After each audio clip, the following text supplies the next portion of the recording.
Hey, it's John Nemo. Welcome back to another episode of Nemo Radio. We've got some Nemo video going for you YouTube fanatics.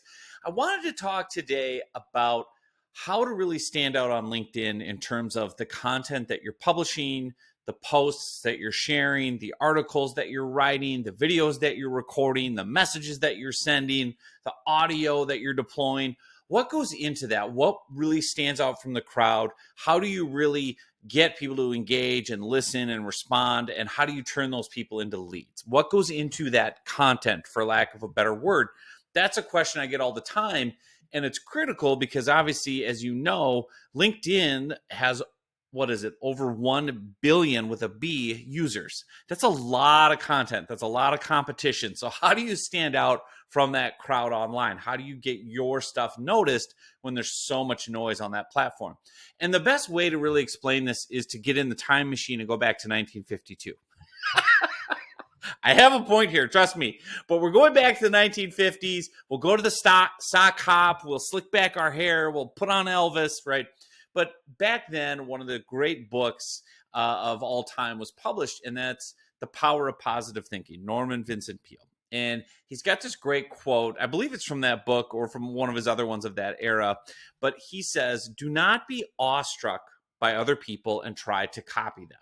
Now, keep in mind, he's saying this in 1952. Don't be awestruck by other people and try to copy them. And I love this line. He says, nobody can be you as efficiently as you can.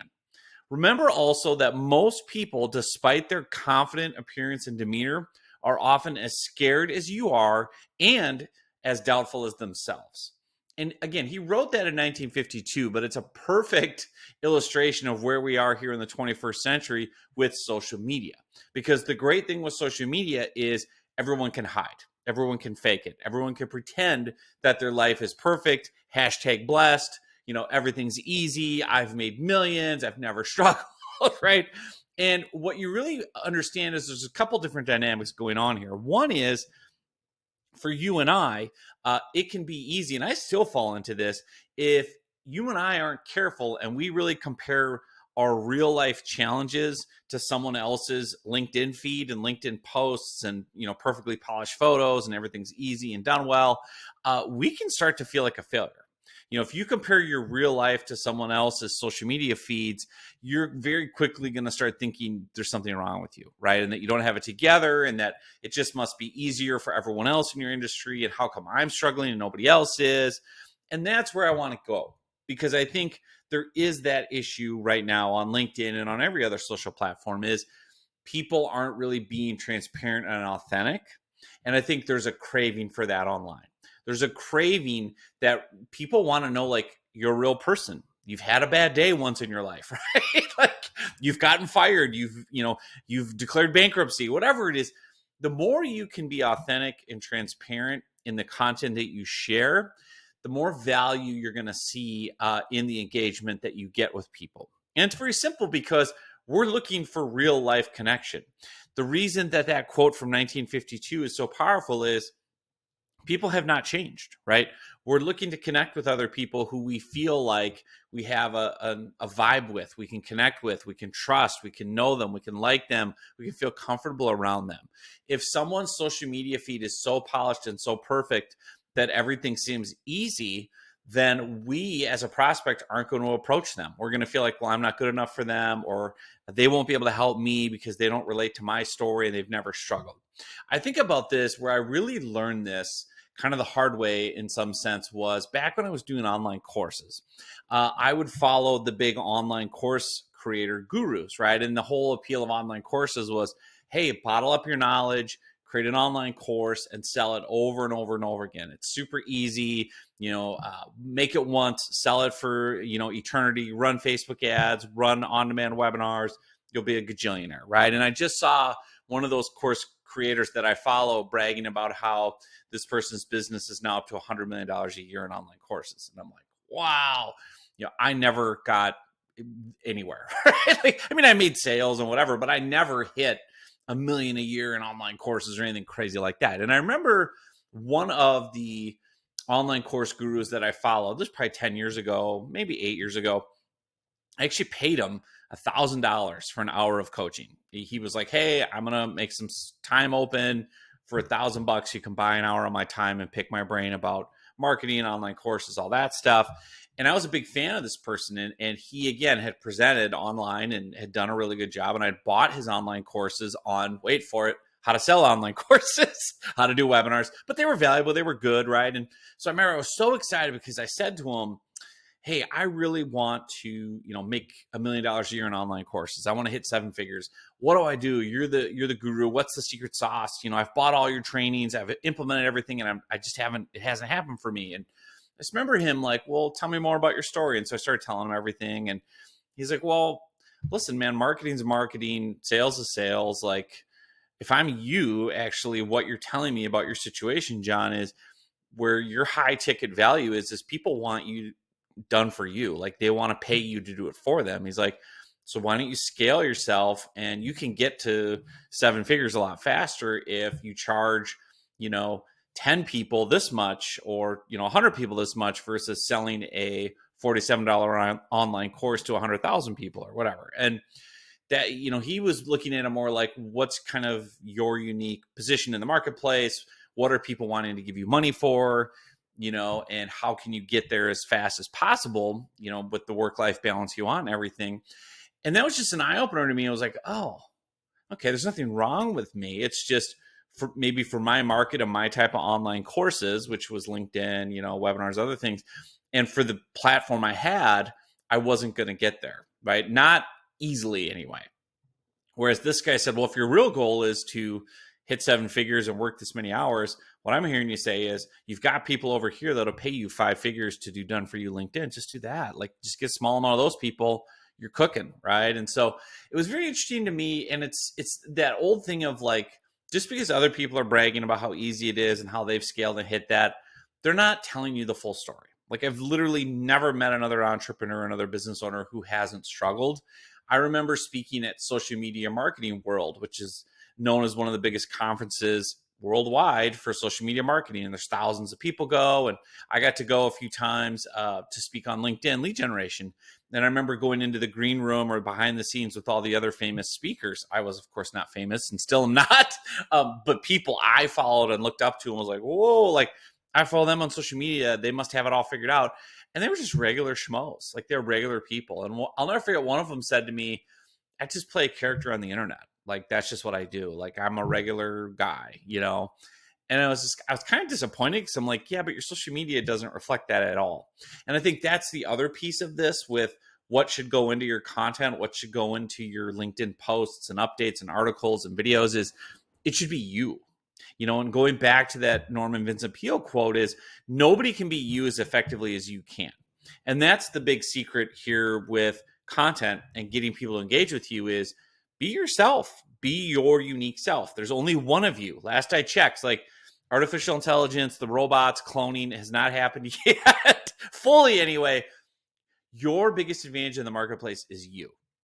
It's your unique story. It's your unique journey. It's your unique personality. It's your unique communication style. It's your unique viewpoint of the world. It's your unique opinion, insight, idea, strategy, whatever you want it to be. And if you look at the most successful people online, the biggest personal brands anywhere, they're unique, right? And my business coach taught me this decades ago. Like, he said, the biggest sin in marketing is to be boring. Be yourself, right? Doesn't mean you have to fake it and be controversial and say crazy things just to get attention. Just be yourself. If you're an introvert who likes to sit and think and then publish really thoughtful posts, do that. Like, you're going to attract other introverts who like that approach to whatever your content is. And so you can really find your footing that way, because it's easy, because it's your real life. And the other real benefit to this is, when you talk to a prospect in real life who ideally has been going through your social media, your content, your videos, your books, your podcast, when they meet you in real life, that should be the same connection. They should be like, wow, you're just like your posts. You don't want people to get to you in real life and be like, oh, you're not at all what I thought you'd be. Like, your social media is so different. Like, for example, for me, I'm a complete goofball. I wear a baseball hat and a t-shirt. For me, a good day is if I shave, right? Like I'm not dressing up. I'm not wearing a suit and tie. I'm not trying to, be real formal and professional. I used to have that when I first started because I thought I had to. And my LinkedIn photo, like my LinkedIn profile photo, used to be me in a suit and tie. And I'll never forget meeting people early on at events, and they would get to know my real personality, and they'd be like, wow, like one guy said to me, I'll never forget, his name's Mike Kim. He's a great copywriting guy and personal branding guy. And he goes, I thought you were just going to be a guy with a stick up his rear end. You look like such a stiff on LinkedIn. And, now I meet you in real life. You're a goofball. You're funny. You're like a walking dad joke. He's like, you need to change your photo. Like, just be yourself. And I'll never forget that. That was probably like 2014, 2016. And so for me, I've just kind of embraced who I am, which in real life, I am a goofball and I love to have fun. And I don't take myself too seriously. And I want my clients to have permission to be themselves and have fun. And of course, I'm going to share my own values and opinions and ideas and insights, and also, bring business acumen and strategy around LinkedIn lead generation. But I'm going to do it in my own unique way, right? With fun and goofball and style. And I think that's really where you can get into some great content is, again, putting your personality in. So looking for authenticity instead of only sharing stock photos or polished photos of you or photo shoots or, just everything's pitch perfect. Do authentic photos, do behind the scenes photos, do a photo you snapped on your phone of you and your dog, right? Like just share real life photos, real life videos just in the moment. And as long as people can see and hear okay, they're going to get value out of it. And they're going to see you're a real person. And again, when they meet you in real life to become a client, to purchase something, they're going to have that connection and that trust built in through the content. Because that's the big advantage we have in today's marketplace that you didn't have in 1952 when Norman, Vincent Peale wrote those words, is they didn't have social media. Right now, you and I can create and deploy all this content, audio, video, books, you name it, and we can let content be currency that will buy the time, interest, and attention of prospects. In fact, I just had this conversation with someone on LinkedIn where they read my ebook. It was a franchise consultant, and I have an ebook, LinkedIn Lead Generation for Franchise Consultants. He said, yeah, I read your ebook. I like it. What time can we talk today? And I was like, whoa, okay, well, wait. Like, why don't you fill out my type form? I want to see if you're a good fit. Like, I'm going to vet you. But the idea was, if he really comes into that call having read an entire book that I wrote, and if he watches my video on the LinkedIn lead generation process I use for franchise consultants, he's going to be pre-sold on me. I don't have to tell him my backstory. I don't have to explain how my service works. I don't have to show him examples of other franchise consultants I've helped.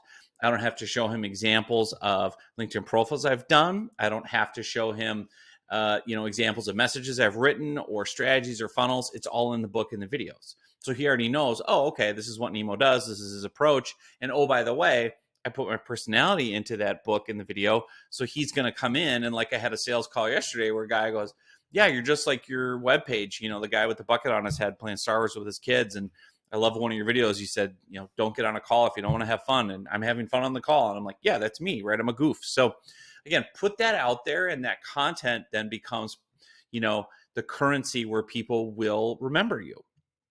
That's how you stand out from 1 billion other people on LinkedIn, is just be yourself, because it's only you.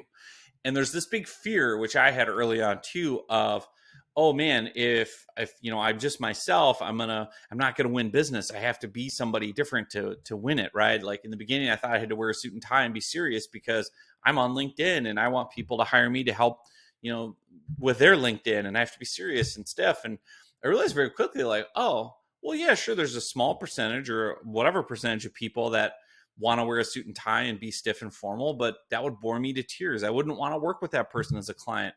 I want to work with people that I could go out and have a beer with and watch a game with and laugh with and be a goofball with. And oh, by the way, who are really good at business and really good at what they do. And so the more I've just put myself out there with my content and put my personality in and shared tips and ideas that help them, the more I've attracted the right type of client who said, yeah, I want to work with you because I think it'll be fun. And you don't take yourself too seriously. And I'm the same way. And I've repelled people that would have been nightmare clients that are like, no, you need to wear a suit and tie and dress up to talk to me. No, I don't want to. Right. So that's the other thing. And let me give you a real simple formula for this. This is my all-time favorite content formula, is personal story plus business lesson equals the content. So take your own life, take a personal story, a personal experience, plus a business lesson. And that becomes the content. That becomes your status update, your video, your podcast episode, your webinar, your article. Use your real life, use your real stories. So even for me, and the more you can be authentic with it and let your guard down, the more that content's going to resonate. So for example, I share wins and I share losses. Like I shared a LinkedIn article, this is years ago, about getting fired, right? I got fired at the height of the US recession in 2008, 2009. I was the sole earner for my family. I had 3 boys under the age of 5. My wife was not working. She was home taking care of the kids. We had a bunch of credit card debt. I wrote one angry email because a guy was baiting me about this newfangled technology called social media and Facebook.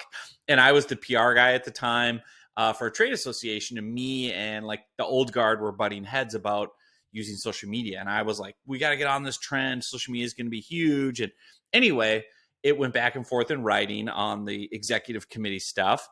And I snapped and wrote an angry email. And of course, got fired like an idiot, right? Because I wrote this dumb email where I didn't swear or do anything really bad. I just, I can see looking back at the email, like, yeah, you could read the tone and be like, that guy sounds crazy. He's really mad. Like, ooh, weird, right? Instead of not knowing that lesson as a young professional of your ability to handle people is what makes you rich. Dale Carnegie, How to Win Friends and Influence People, right? So I share that story like, listen, I got fired at the height of the recession, totally panicked, didn't know what I was going to do. I remember laying on my kitchen floor crying, after the kids went to bed, like, oh my God, we have all this debt. It's a recession. And then was able to pick myself up, dust myself off. And less than a week later, I got a new job that actually paid me $20,000 more in salary. And there's a whole story behind that, and I could link to it.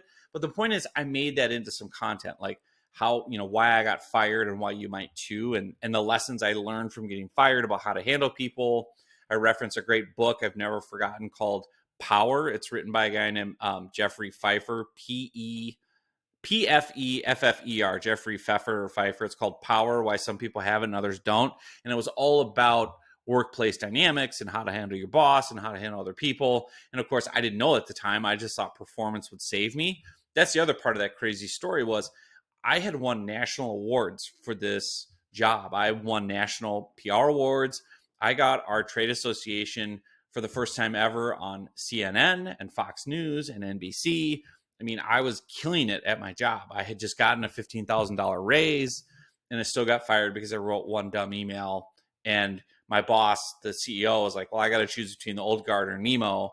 The old guard wants him out of here. They're tired of his act, whatever. And she let me go. And that was that. And that was like, oh my gosh, so share some of those. I call them tales from the trenches because you've all been there and your audience is going to relate to that. And it's going to make you more of a relatable character in their mind. Like, oh, you're authentic. You're real. Like you've struggled too. For example, when I first started my business, I've shared content about that too, where, back in 2012, after I rallied, got a new job, got a raise, I was up to 6 figures and I had a safe day job and still had 3 young kids and my wife's at home, and I quit. I quit because I had this entrepreneurial itch.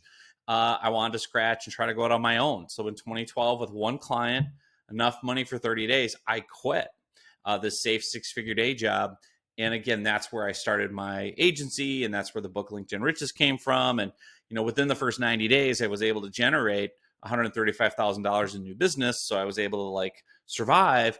But there were roller coaster years after that. So some years were great. Some years were not great. At one point, I had to take out a home equity loan to keep my business going. I had a lot of debt. And then I learned, right, over those years, being a small business owner, the ups and downs, how important mindset was. And once I really dove in and got my mindset right, my business took off and I was much more successful. But the whole point is I've shared that journey.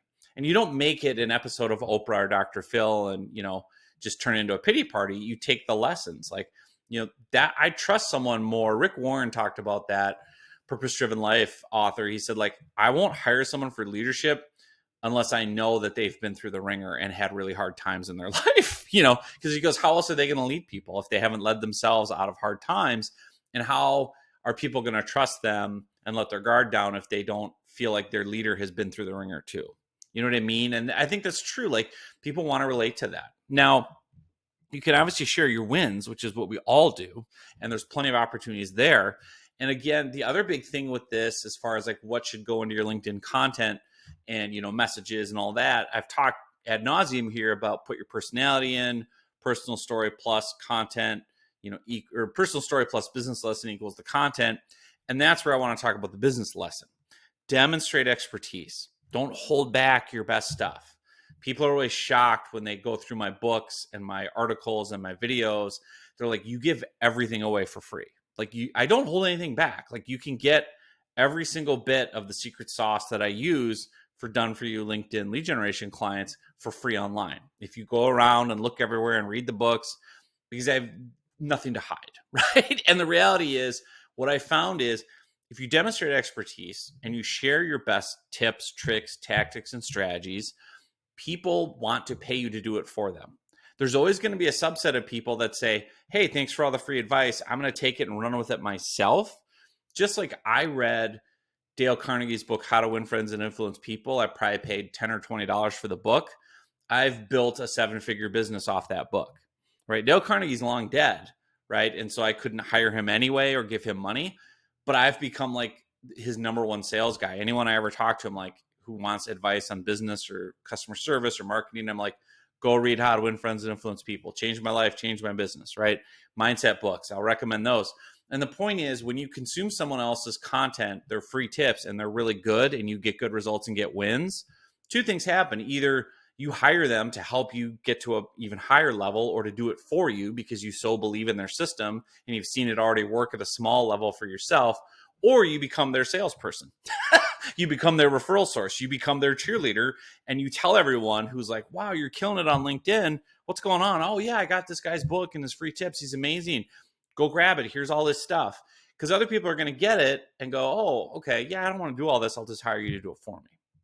And that's where the magic really happens. So with all that said, get after it. Go create content. Take these lessons to heart. I will put some links in the show notes to all the free resources I've been talking about. Appreciate you so much, and we'll see you soon on another episode.